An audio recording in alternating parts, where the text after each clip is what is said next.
Orang-orang Israel telah bersumpah di Mispa demikian. Seorang pun dari kita takkan memberikan anaknya perempuan kepada seorang Benyamin menjadi istrinya. Ketika bangsa itu datang ke Betel dan tinggal di situ di hadapan Allah sampai petang, maka mereka pun menyaringkan suaranya, menangis dengan sangat keras. Katanya, "Mengapa ya Tuhan Allah Israel, terjadi hal yang begini di antara orang Israel,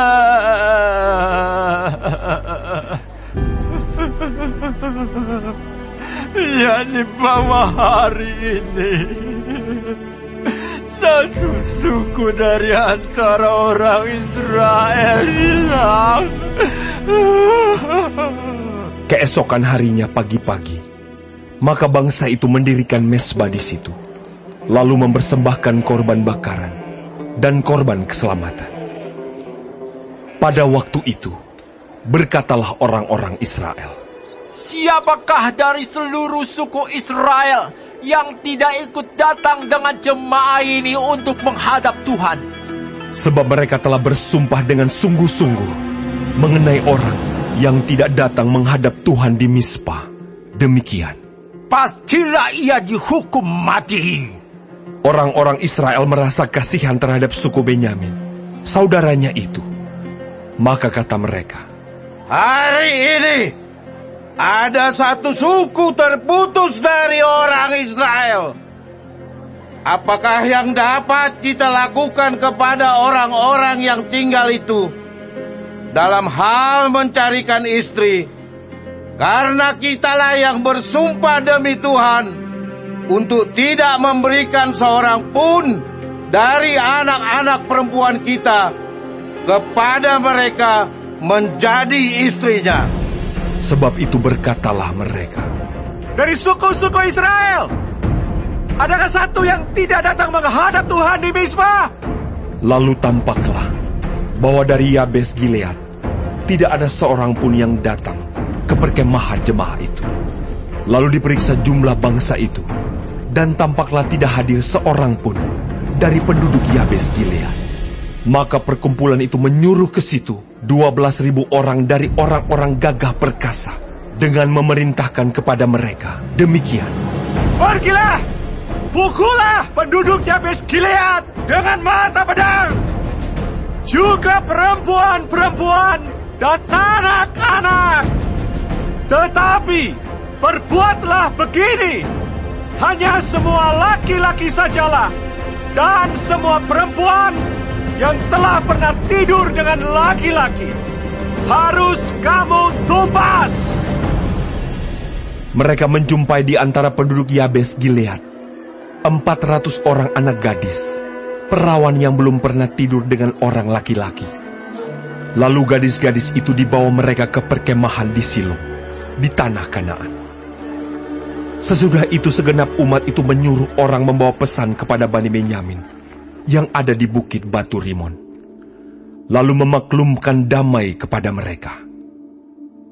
Pada waktu itu, kembalilah suku Benyamin, dan kepada mereka diberikan perempuan-perempuan yang telah dibiarkan hidup dari antara perempuan Yabes Gilead, tetapi belum cukup juga jumlahnya bagi mereka. Maka bangsa itu merasa kasihan kepada suku Benyamin, karena Tuhan telah membuat keretakan di antara suku-suku Israel.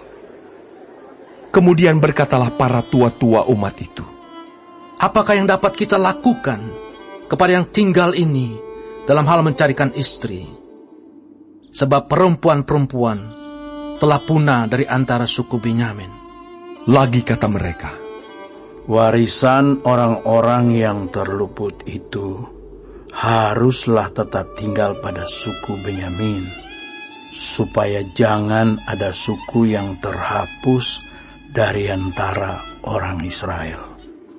Tetapi kita ini tidak dapat memberikan istri kepada mereka dari anak-anak perempuan kita. sebab orang-orang Israel telah bersumpah Demikian, Terkutuklah orang yang memberikan istri kepada suku Benyamin.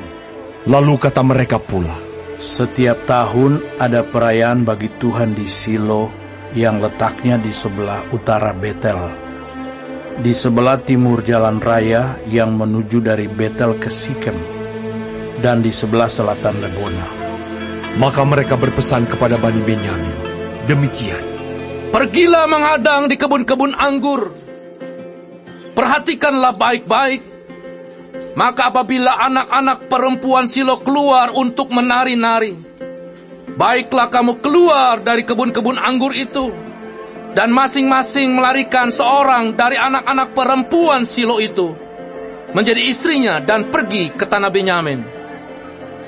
Apabila ayah atau saudaranya laki-laki datang untuk menuntutnya kepada kami, maka kami akan berkata kepada mereka, serahkanlah mereka itu kepada kami dengan rela hati.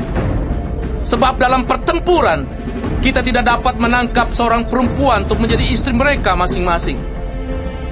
Memang kamu ini tidak memberikan anak-anak gadis itu kepada mereka. Sebab seandainya demikian, kamu bersalah. Jadi Bani Benyamin berbuat demikian. Dari gadis-gadis yang menari-nari yang dirampas itu, mereka mengambil perempuan. Jumlahnya sama dengan jumlah mereka. Kemudian pulanglah mereka ke milik pusakanya, lalu membangun kota-kotanya kembali, dan diam di sana. Pada waktu itu, pergilah orang Israel dari sana, masing-masing menurut suku dan kaumnya. Mereka masing-masing berangkat dari sana, ke milik pusakanya. Pada zaman itu, tidak ada raja di antara orang Israel. Setiap orang berbuat apa yang benar, menurut pandangannya sendiri.